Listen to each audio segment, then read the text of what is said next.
So I think what we'll do, while people are still joining, I'll do a bit of a intro and a bit of a welcome to everybody. Just wanted to say thank you to Ted for joining us today. This is the first session that I've recently joined the LMB, and this is the first session I've run here on an EDI issue, and it's a pertinent one in that it's Disability History Month at the moment. And so we really wanted to mark that by doing this talk.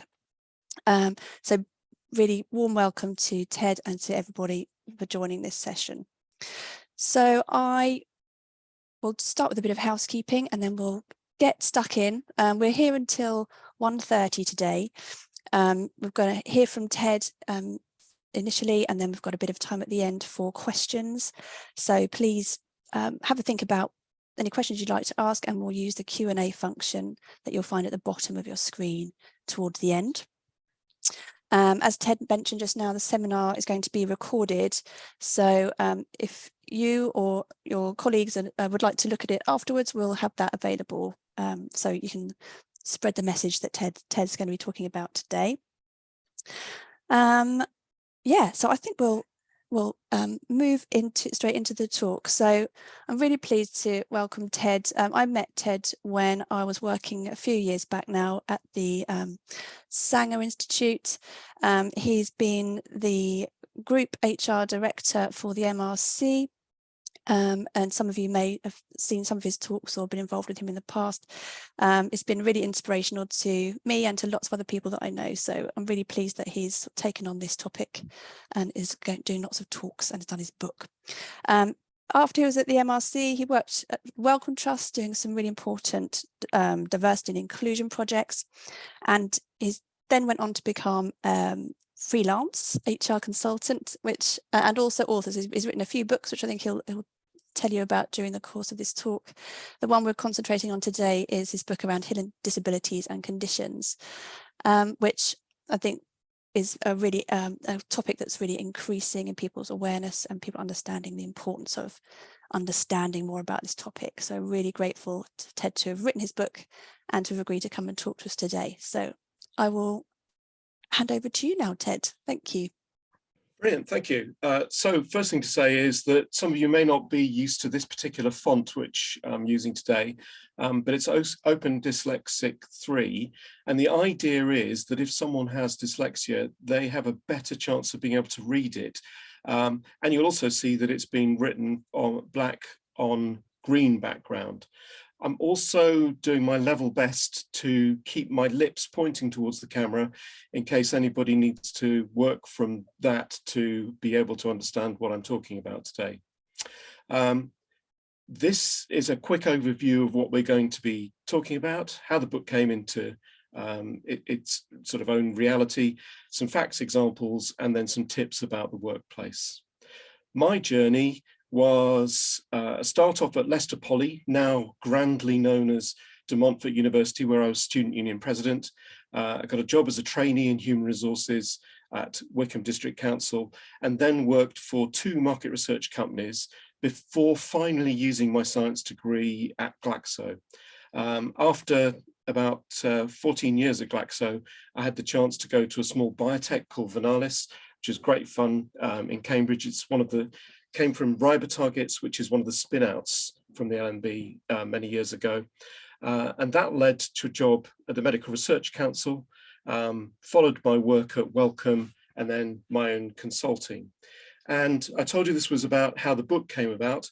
I started out my consulting just as lockdown started. I had the honor and privilege of helping several companies furlough everybody, and then realized I had no work to do. So I had a go at having a bit of fun. I did something I always wanted to do, which was write a book. And it was about my experiences as a commuter. And this was really putting 2 fingers up to my 6th form tutor who told me, stick to science, Smith, you're useless at the humanities. And this was my first opportunity to turn that round. followed by a book about human resources. And that book was meant to be and is a practical book about how to do stuff related to working with people, whether you're a team leader or whether you're actually working in a people department. But one of the things I did was I included a section on autism, another one on ADHD, and I had a very good work colleague who was completely blind from birth that I referenced in the book.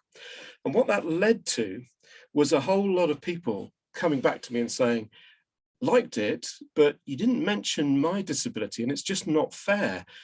So I turned it straight back round and I started talking to them about their disability. In the end, that's my latest count up. I had, half a century of Zoom calls. Some people preferred Teams.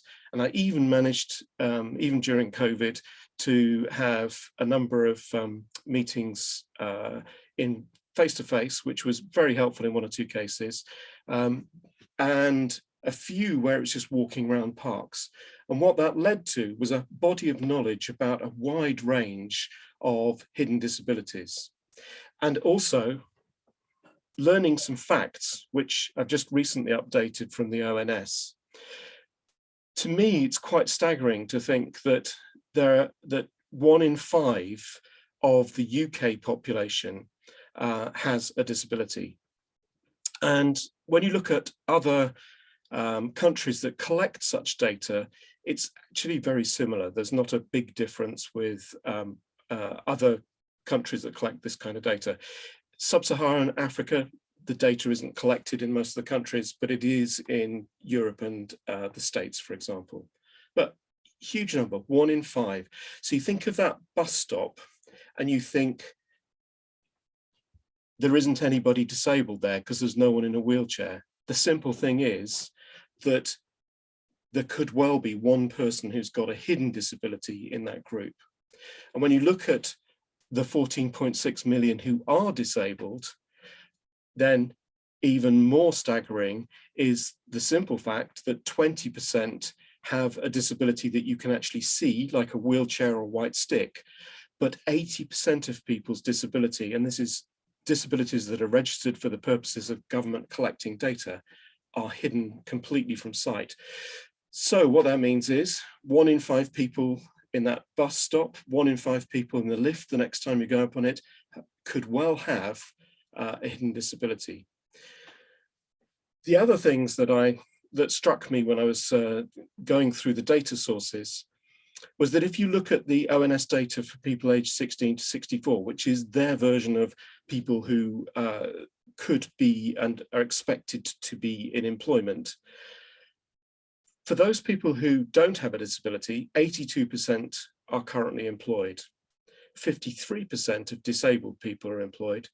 But when you get into a specific issue like autism, you're down to only 30% of people with autism who've actually got a job opportunity at the moment. So this says to me that there's a lot that needs to be done about this, and we need to work a heck of a lot harder at making the working environment inclusive, making it welcoming. And for those people who are already there or who develop a disability or a condition during their working time, that rather than exclude them or make them feel ostracized, that we actually help them very much to continue to be productive in the workplace. Why have I got a picture of a Tesco car park? It's simply because one of the stories that I was told was by somebody who had endometriosis. She runs out of energy quite quickly. And one of the concerns that she has, though, is that to the outside person, she looks like she's able and fit.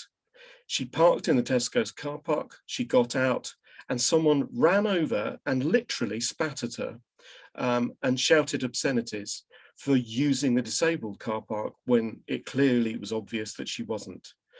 That guy obviously believed that to be disabled, you had to have a walking frame or a wheelchair or a white stick. Couldn't accept that she had limited ability to move, and therefore every pace that she took had to be counted. So if she took a parking space miles away from the actual store entrance, she might use up half her energy for the day just literally getting to the front doors, let alone doing the shopping itself. And that was something that stuck with me all the way through these early periods of doing this research. So I'm going to look at 3 examples today. They're all hidden. You don't know necessarily that people have got them, although there are cases in lupus, as we'll see in a minute, where sometimes there can be some external evidence. But the first one I want to talk about is fibroids. And they're best described as small growths of tissue or weird muscular fat or other polyps that grow in or around the womb. And you can see from this slide that they've got a whole range of different types and names. So there isn't one standard fibroid, there's a lot of different fibroids. They all start off very small and then they just keep growing. And there are some famous cases, if you look this up on the internet, where one woman in particular had fibroids that had grown to the size of grapefruits, and her stomach was very, very swollen indeed, but looked lumpy and bumpy where these growths were sticking out. For the majority of people, they don't ever grow to that size. They start to cause pain. Often it's accompanied by regular bouts of sickness and a lot of fatigue. And worst for most women is that their periods become irregular. They start bleeding at any time of the day or night, and often they have very heavy periods, heavier than those that they've been expecting before. This swelling of these nodules and growths can put pressure on other parts of the body. And one of the things that happens regularly as well is that the need to urinate becomes much higher, and the ability to defecate becomes more difficult. So there's all sorts of side effects that are just not pleasant for the person who's got developing and growing fibroids. They can start at any age after puberty. So this is not something that is just for older women, for example. A lot of people in the workforce will have them. And in fact, a lot of people today will have fibroids without even knowing about it. The biggest impact they can have in the workplace is often the mood swings that are related to it. So if you think of a menstrual cycle coming and going at different times with all the hormonal flushes and changes that takes on, it can be very difficult for somebody who's got fibroids to not just sometimes lash out when they feel something unjust has happened. And the key, I think, is to show empathy, understanding, listening, and just accept that those mood swings will happen and occur with someone who's got fibroids. The kinds of things that we ask people to think about doing, the most important is flexibility in working hours. So if you've got a sudden onset of a menstrual period or a lot of pain, as in doubling up in pain, it's not possible to just go to work. So one of the things that I was talking to about a couple of the people who helped me with this research, they had agreed with their own line managers that they would just type having a bad day from home and then work from home when they could. By working from home, they're near the loo, they can easily go for a wee, change their pads and do all the things that are necessary in terms of dealing with a lot of blood loss. I think the worst end of fibroids can be for some people requiring surgery. And if they do have to have that, then it can be at least a couple of weeks of recovery afterwards, because it is invasive and it can set off the menopause. That's one of the unfortunate side effects. There are a number of drugs that are being attempted to be used at the moment to control fibroids, but right now they're not working as well as we would hope. So that's the first run through on fibroids. The second I'm going to look at is lupus. And I said earlier that these are hidden disabilities.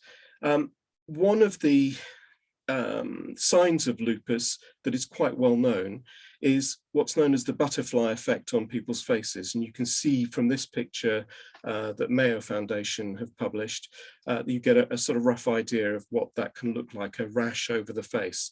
For others though, their rashes can be on any parts of their body, and they often have mouth sores, they'll be losing some of their hair, they'll be getting very tired, be in lots of pain, and have quite awful headaches. What lupus is, as far as we're aware, is a name given to when the immune system literally turns on the body.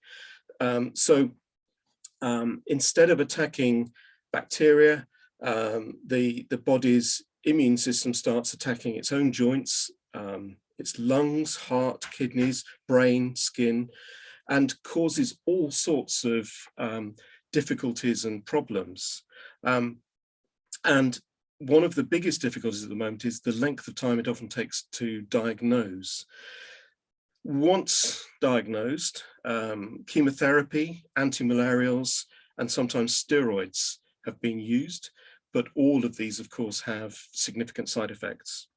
The people who've had lupus and have talked to me about it have all said the worst thing for them is that they get flare-ups when the pain and the headaches are just so bad that they just need to go and curl up in a dark space somewhere. So again, flexible working, absolutely key to being able to help someone who's going through lupus.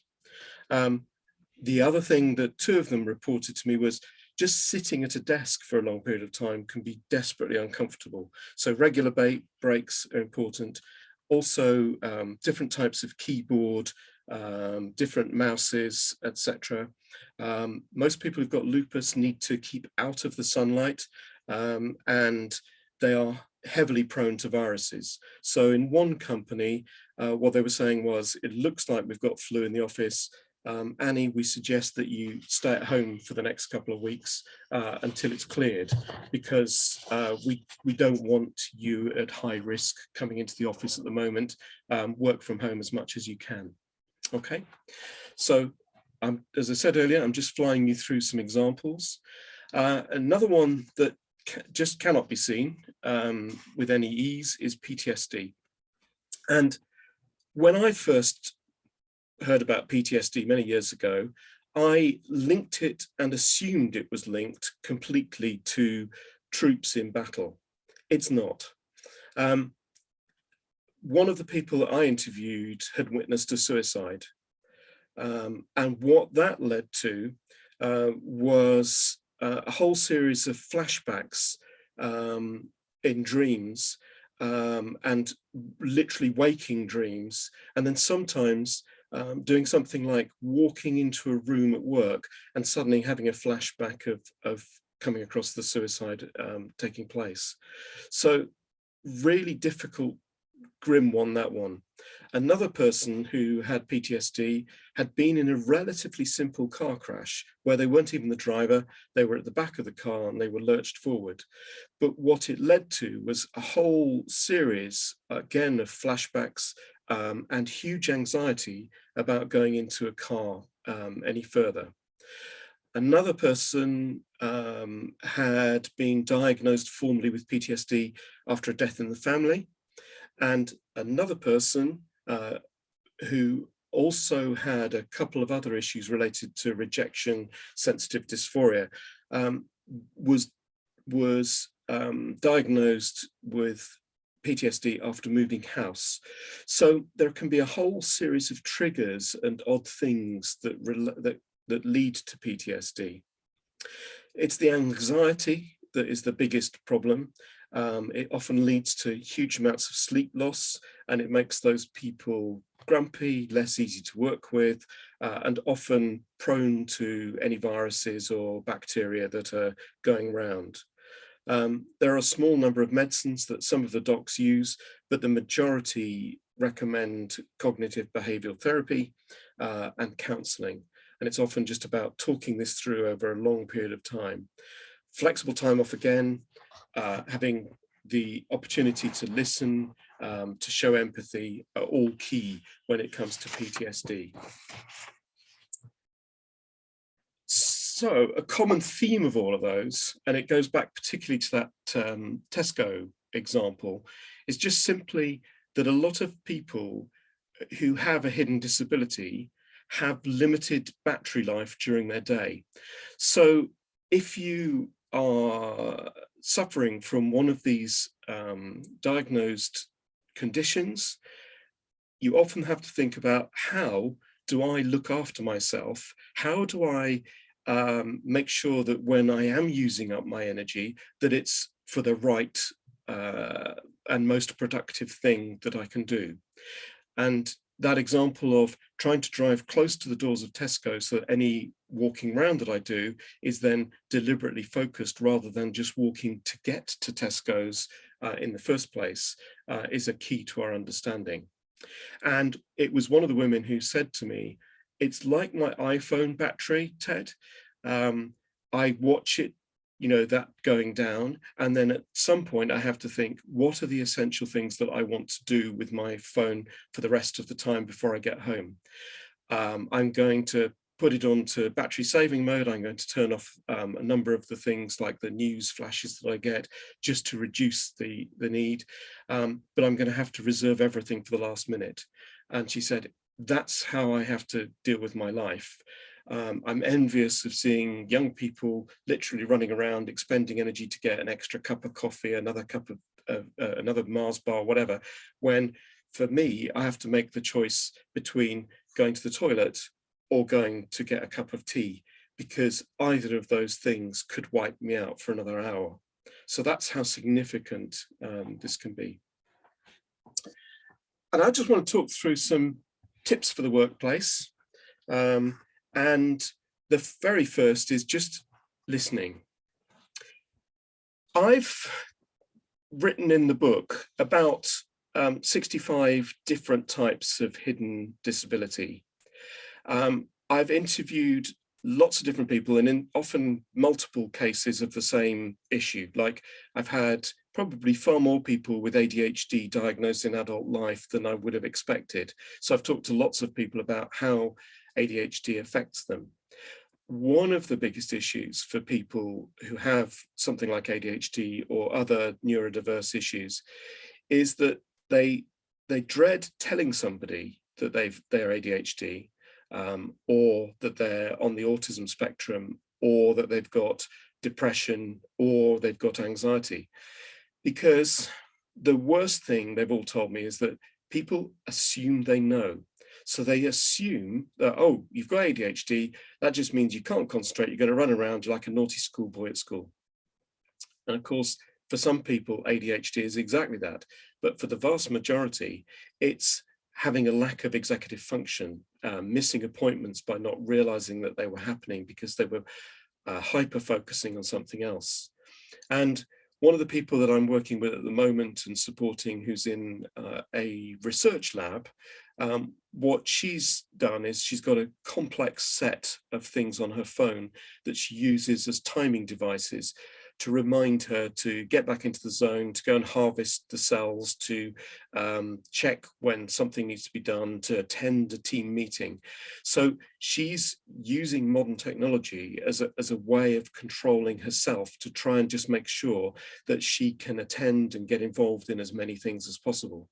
But as she said to me, that hyperfocus can be exhausting. It can be quite troublesome at times to just keep on top of everything. But she's different to other people with ADHD. And the most important thing I'm saying here is, if someone is brave enough to tell you that they've got a hidden disability, stop what you're doing, go for a cup of tea and just listen to what their version of their hidden disability is. And by doing that, you can be the most help you can to them, and not just to what you think of is a generic person with autism. Some more tips for the workplace. The biggest mistakes I think we make often are in advertising. We use quite macho language. We talk about equal opportunities employer, but then we don't do anything much about it. But if your organization can say you're disability confident, that will lead to you accessing a further 20% of the population who've got some amazing skills. So one of the upsides of having someone with autism or ADHD in your team is that they have a differently wired brain. That's what the Cambridge Medical Research Council group have said. Differently wired brain, actually physically seen to be differently set up and structured. And those people can often sit in a meeting and turn their head upside down when you ask them a comment and give you a completely different perspective on the way that you're operating or working. So the power of having somebody with a neurodiverse brain in the room with you, especially when you're doing team building work, or when you're doing projects and you're trying to get through nitty problem solving, phenomenal. So have a think about, does your organization state that it is disability confident? Has it done enough work with its line managers and supervisors? And are you running your adverts through something like the top jobs generator to check that it's not overly, for example, macho in that particular case, which could well put off people who've got a hidden disability. When it comes to interviews, there are some people for whom it's best just to ask, how can we best help you have a great interview? There are some of the people I've talked to who've said, I'm best in the morning. If I can be interviewed at 8 or 9 o'clock, I can give my very best, I can concentrate, and then I can go home and collapse later. If you ask me for an interview at 3 o'clock or 4 o'clock, I'm a spent force. There are others who need time in the morning to do their physio, to build themselves up, to get their energy levels to the right point. So they might be better at 11, 12 or 1 o'clock. But when you bring them into the building, please don't, if you've been doing this in the past, continue to ask them to walk up the steps to test them out. You could be wiping them out. You don't know whether at this stage, they may not have declared whether they have a hidden disability or not. Always offer the lift and graciously use it both up and down if you're moving around in a big building, like the LMB. And the other thing is, factor in some breaks. There are people, for example, again, going back to ADHD and autism, where they just need occasionally a chance to relax and chill. So going from one interview straight to the next isn't always as good as we're going to have an interview, then you're going to have a couple of minutes to use the loo, get a glass of water, a cup of tea before moving on. When you come to do the induction, there's lots of things to think about. What kind of help and support can we give from the IT function? It could be software, things like Grammarly for someone who's got dyslexia or even ADHD, possibility of somebody who struggles to type at all, even if a proper key, one of these special keyboards doesn't work. The other thing might be something like paying for a subscription to Dragging Speaking Naturally, so they don't have to waste loads of energy in typing stuff up and then trying to correct it afterwards. Have you got a fire plan? What happens if fire breaks out or there's a bomb threat? Who is going to come and collect the person and make sure that they're okay? Or if they are panicking a little bit because they have a mental health disorder or PTSD, who's going to soothe them, support them, and then walk them down through the stairs? Are catering ready for this person to be there? Have they thought through what the needs are of the individual? There are so many different things, and the only way you can find out is by just asking every time. This is more aimed at the human resources people, but it's just to say, if ever you start working for a company organization that uses a Bradford score index, question whether it should even be being used at all. So this index is meant to catch out people who are forever in the minds of those people taking one day off, then back for a few days, then another day off, then a half day off. It's meant to catch out those people who are, you know, the idea of it is who slack off from work and don't pull their weight. But it plays really badly for people who've got a hidden disability and who regularly need to go and visit a doctor, or they've got a child that they need to take to a doctor, or that they need to go to counselling or some other kind of therapy. So I've managed to go into 3 organisations and persuade them not to use the Bradford index any longer, and instead to use compassionate review. So if someone seems to be having quite a few days off, it's about sitting down, listening to them and finding out what on earth's going on, and then helping them with a plan of action to get them back on their feet again.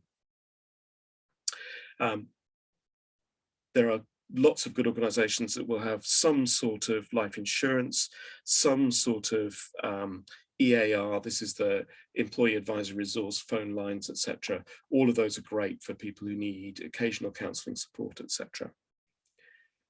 And the final one, it seems blimmin' obvious, but when I started this at the beginning of lockdown, there was very little in the way of flexible working, working from home, job sharing. These things have started to take off, thank goodness. And a lot of people are able to turn around and say, do you really want me turning up to work every day when actually I can be more efficient at home, I can be more productive? Somebody with one of the neurodiverse issues might need might really struggle in an open plan office, but put some headphones on them, they can be working a lot better, but give them a chance to work from home and they can be phenomenal. Particularly if you say to them,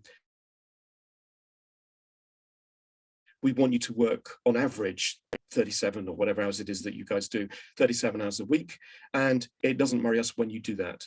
If you can be that flexible, then, for example, the person I'm supporting who has ADHD at the moment, she tends to get a hyper focus and really work amazingly hard, and she never knows when it will happen. But about 3 weeks ago, she said 7 o'clock at night, she suddenly had a brainwave. She wanted to get on with it. She didn't get to sleep till 4 a.m. But she sent a message before she went to sleep saying, I'm not going to be until lunchtime. Her line manager's absolutely fine with that. When he saw the quality of the work and the ideas that she got, was absolutely thrilled. So it's about just allowing that to happen and not getting tied up about what about 9 till 5 and you have to be here for a team meeting or whatever.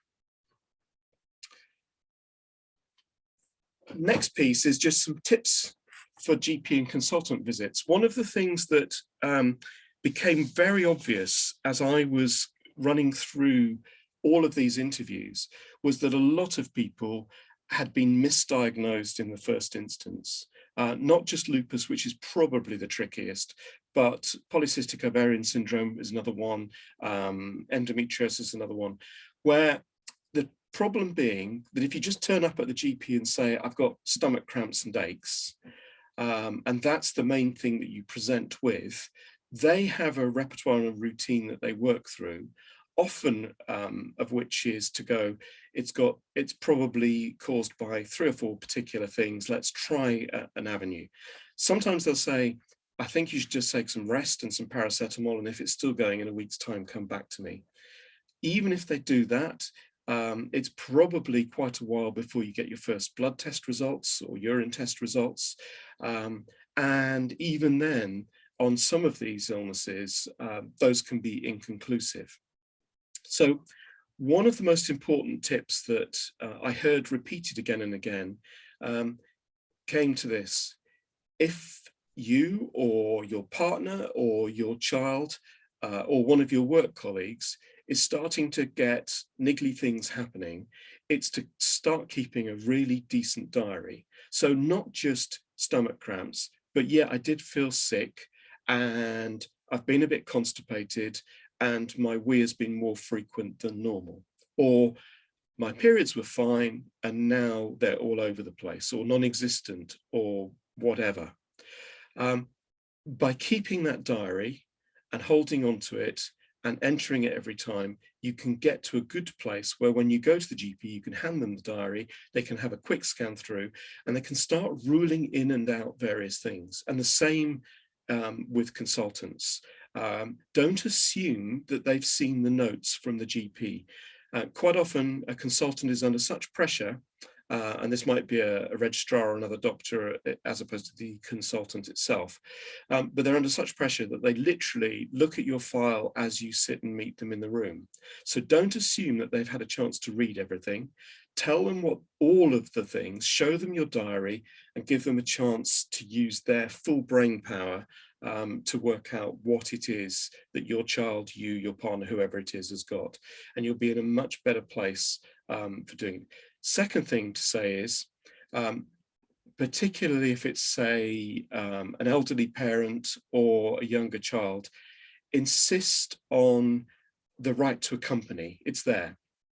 So I've attended, for example, with my aunt, just because she forgets all the things that she wanted to ask. So I note them all down before we go when she's calm. And then in the middle of the consultation, when she suddenly gets flustered, I can step in and say, there are 3 other things that she wanted to ask about. And that seems to help an awful lot. And the final thing to say is, if you end up being diagnosed in a way that you don't think is appropriate or right, or worse still, you're being told to just go away and drink lots of water, you are entitled to a second opinion. So ask to see a different doctor or a different consultant or a different medic. And 2 of the people that I interviewed had done that. And as a consequence, they had been properly diagnosed the second time round. So it is well worth it. My final slide, why care about this at all? And I think the first one up there is the one that actually matters to me most.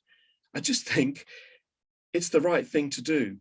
There are a huge number of people who've got hidden conditions, hidden disabilities, and any one of us might be that next person in line, where something triggers in our body and our body or our mind changes, and then it's us needing help and support. So it's the right thing to do. For organizations, taking it seriously improves chances of recruiting great people and then retaining those that either have or develop a condition. The diversity that it brings leads to better problem solving. Remember my ADHD thing, and absolutely increased productivity. One of the organizations I was in early in my life was Glaxo. We'd got completely stuck on a program that was costing hundreds of thousands. It was a guy who was known to have relatively mild autism, who just asked some really fundamental questions, and everybody sat up, stopped, reworked it, and the whole project changed around. So there you go. That was my final slide. We're going to move into questions, and I've seen Lou's come back online and unmuted herself. And you've been watching out for any chat or Q&A, Lou, have you? Or are we going to open this up to encourage people to put Q&A in? So there, we've got the Q&A is open now. So if people want to ask a question to Ted, then please type it in that box. You should see it down the bottom. So there's Q&A, and you should be able to open that up and type in there. Yes, so somebody has asked, yes, are these slides being made available? Yes, so I guess, yes, so the record, there'll be, I don't know, Ted, how you feel about sending these round to people? No, absolutely fine. So if you, Lou, I think you're recording this at the moment, so that recording can be seen by anybody. The slides can go out, and then all of these things are obviously covered in the book. And the reason, I'm not doing a big plug for the book, but if any of you do choose to buy it, I don't get any of the money. All the money goes to Macmillan. And the reason I chose Macmillan, I didn't mention this earlier, but the reason I chose Macmillan is that they have proven to be a phenomenal resource not just for people who've got cancer or who've got relatives who've got cancer, but in other hidden disabilities as well. They have a very decent set of people who are just very sensible about talking, especially things through in the workplace, and how to make things easier. Thanks, Ted. Yeah, what we can do is send around the slides. Yeah. And to everyone that's booked on here, we'll have your email. We can also send a link to the recording and also a link to Ted's book. And the book comes in the form of like an A to Z of conditions, with a bit about the condition, a bit of case study, and then a bit of how to support that person in the workplace. So it's a really useful resource. And as Ted says, money goes to charity. So I'm going to start answering some of the questions that are popping up. Elaine has asked how to get ADHD diagnosis, especially for older women. To me, it's been one of the interesting things that that I've heard about so often, is that people have gone in to have their child diagnosed, or at least assessed, because it's been picked up at school. And as part of the process, the consultant or the advising psychiatrist has said, I think you should be putting yourself forward as well. And they've been quite surprised by the fact that they themselves are ADHD. And then they've said things to me like, once I was diagnosed, that gave me a lot of answers to why strange things had happened during my life and why I wasn't particularly good at doing these things. And it's, one said, it just opened up my world to me. I was able to go and get proper advice and help and support. And in that case, there's a medicine that was being used to reduce some of the impacts. And it was just fantastic. How to get diagnosed is more difficult. So in some parts of the UK at the moment, there's an 18-month waiting list, but you've got a website that gives you the rights to refer to wherever there is a space. So if you look up with the ADHD charities and look for an appointment, you'll find fairly quickly that they'll say something like, as long as you don't mind going to Manchester, you can get this done next February. If you're prepared to pay, it's something like £1,500 to £2,000. If you're waiting for it on the NHS, then it's going to take longer. Thank you. There's two questions that got a similar topic, which was any tips about how to talk to your line manager about disclosing your disability or explaining your disability? Yeah, quite a lot of people have chosen not to talk about their hidden disability or condition with their line manager because they fear that it will lead to not getting a promotion or further opportunities. But when I've talked to those people and talked about the energy and the effort that it takes to hide to not allow someone who's as close to you as a line manager is to find out about it, they recognize that actually it'd be better to put that energy into fighting the condition and working with their line manager, not trying to hide it from the line manager.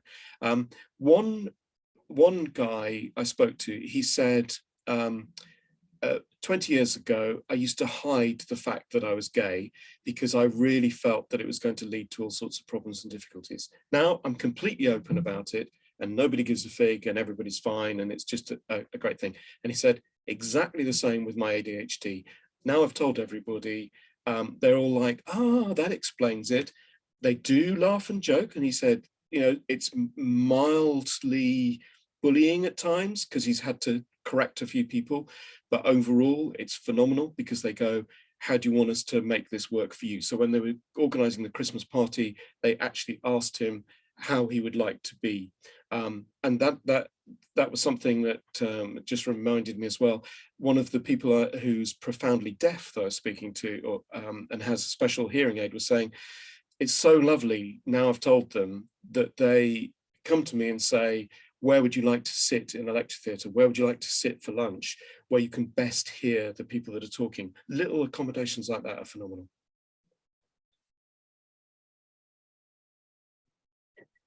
So a connected question is around, I'll read it out. So a lot of topics require the requirement for good communications from the disabled people to articulate their needs. This requires confidence to speak out against disabling environments again and again. Any tips for how to build this confidence? Yeah, so I've got one person I'm just thinking about immediately who has epilepsy, and she doesn't know when it's going to happen or why it will happen. She's not even aware of most of the triggers, unfortunately. And she said that the problem is people do need to find out fast. So what she's chosen to do is to carry a lanyard that goes round her neck, and it's got a description of the fact that she's epileptic, and then a pull-out thing that just goes, please ensure that my head can't bash any hard objects, surround me with cushions, make sure I'm lying on my back and that I'm breathing properly, and then please call either of these two. This is my sister and this is my brother-in-law, and they will come. And with epilepsy, she was saying that she normally needs to then have a break of 4 or 5 hours because her head is just fried after she's had an epileptic fit. So that talking about it, raising the issue, letting people know, using cards, describing it or talking about it and opening up about it, and accepting that in the first period of time, you will get people being surprised, weird, strange about it, but that once you've broken through, it's so well worth it, in the same way that people who are gay were saying it's so worth it once you're finally out. Thank you. There's some group of questions still on the communicating topic. It's from the flip side. So as a line manager, from the line manager perspective, a couple of things. So how do you approach the topic with somebody? So considering like the confidentiality, it's kind of can be quite difficult to address an issue that you can perhaps spot, but you don't want to pry or be too prying. How can you support someone that you can see someone struggling? How could you open that conversation? And also in general, how could you make the environment in a team, how can you make that feel a safe space, so that people who may acquire a disability or condition, even after they've been recruited, how could they be made to feel more comfortable in opening up?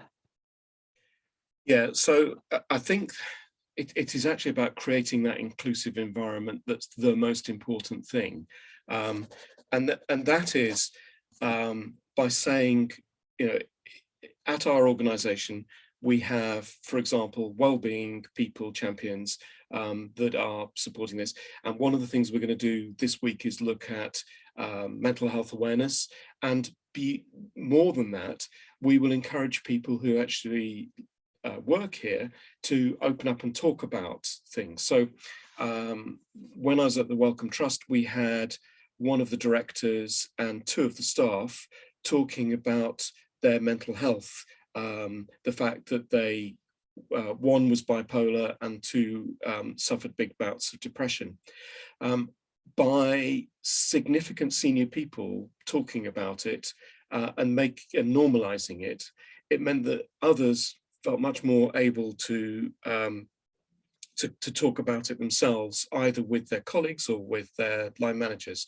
And the supportive nature of the wellbeing champions in terms of saying, we've got some resources that we can apply to this and that we can help with that, we can do the other, all work really well. On the communications front, I think the most important thing is, if you're a line manager and you think someone's struggling, it's not to pass it by or assume it's too confidential or whatever. It's to do one of 2 things.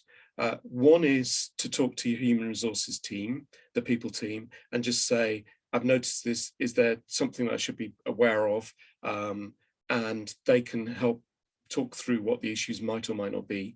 But the most important thing is to take the person aside to a confidential space and just say, I notice you've been struggling with how can I help make things easier for you? You don't have to say what's wrong with you. You just say, how can I make things easier for you? that in itself is enough to get that conversation going. They might not tell you everything the first time, but if you show willing and you are listening and you're not jumping to conclusions, but going, and what does that mean for you? And what does that mean for you? And how can I help with that? If you show that you've got a genuine level of interest and you are being supportive, then more will come out over the following weeks.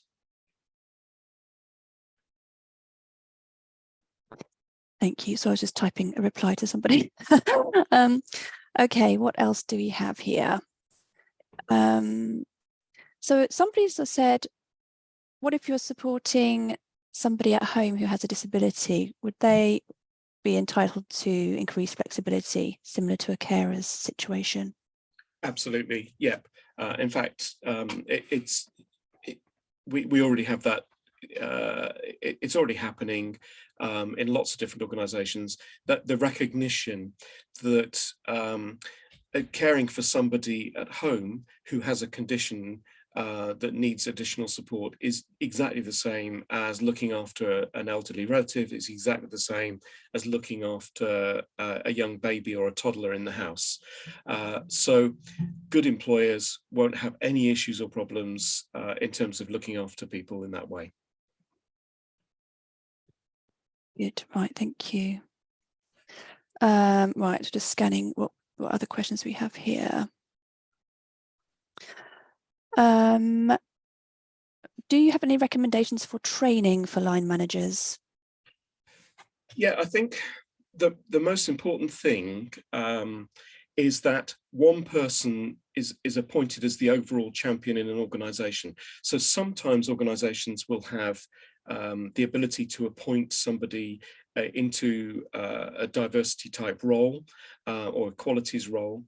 In other cases, they won't have that ability, but they should be able to assign somebody. And the somebody shouldn't just be the HR person. It should be somebody who has an interest in this field. So it's often somebody who themselves already has a hidden disability, or they have a partner or child or relative or friend that has, and so they get it. And I think once you have that person, they can start to look at what the possibilities are. Training and development doesn't necessarily mean having people going into a room and having to learn about hidden disabilities or disabilities for that matter.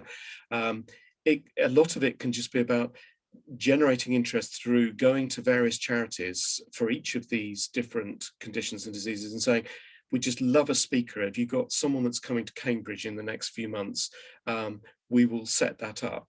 And I would have thought, actually, given the nature of the work at the LMB and the surrounding institutes, that having people who can talk passionately about the impact on people's lives of a particular disease would be incredibly useful to have in, just to motivate some of the scientists in terms of the research work that they're doing and thinking, God, if we can help with this one, it's going to be phenomenal and we're going to feel a heck of a lot better. So, you know, there's so much to be done. I think it's talking about it is the main thing, getting people to realize that PTSD is not one thing where somebody is scared every time they hear a bang because they were in the war, but that for them PTSD might be opening a door because they're scared about what might be on the other side of it, like I talked about earlier, scared of the thought that they might find someone hanging. Yeah, it's as serious as that. Yeah, and I wanted to say that at the LMB, I believe, I know the University of Cambridge does, not sure about some of the other organisations that people are coming from today have, but we are signed up members of the Business Disability Forum. And that's if you want to find out more about different conditions or, you know, the thinking around supporting people with disabilities and conditions, set yourself up with an account. It's very quick and easy to do. And then you can go in and there's a big A to Z of conditions, and you can start to just find out for yourself. There's a toolkit on there for line managers as well. And we'll be publishing that on our intranet pages in the next week. So that's going to be our first port of call. I'd really recommend that as a resource to anybody whose institution is not yet signed up to them. It's been a really good help. in this particular role and my previous role. Yeah. But yeah, I don't think there's any particular training as such, like the training to do. I think it's just being curious and inquisitive and actively learning and actively being interested. Yeah. I'm conscious of the time. It has already come round to 1:30. I think in the interest of all of our busy days, I will draw things to a close. I just wanted to say a really big thank you, Ted. It's been just so helpful to hear some of those specific examples and the breadth of sort of guidance as well, and the tips around the GP and consultants. That's just really, really good practical stuff. So I hope that everyone's found something of use to take away and do differently as a result of this talk. As I said, well, at the LMB, in the LMB building, the library has put out a table with Ted's books on there and some other books that you might find helpful. So go and have a look at those if you're in the building. I would really also recommend following Ted on LinkedIn. He's always got some really interesting stuff going on there. So give him a follow. But I will, with all of that done, I will draw things to a close and say thanks again to Ted. Thanks again to everyone for coming. It was so great to see so many of you. We had nearly 90, I think, attending, so that's fantastic. And so there's probably some questions we didn't get around to. Is there a way of trapping those before this gets turned off? And if anyone sends any further ones in to you, I'm happy to just answer them on an email, you know, to give, because there'll be somebody who's really wants to find out an answer and we haven't given it. Obviously, you know, when I give answers, it's just my best guesses at stuff, as you all know. It's not the definitive answer, but it might help in some cases. Happy to do brilliant. It. Yes, we will collect up where we have people's names. We'll if everyone's happy with that, and then Ted can reply to you afterwards. Okay, thanks. Super. Thanks so much. Hope you all have a good afternoon.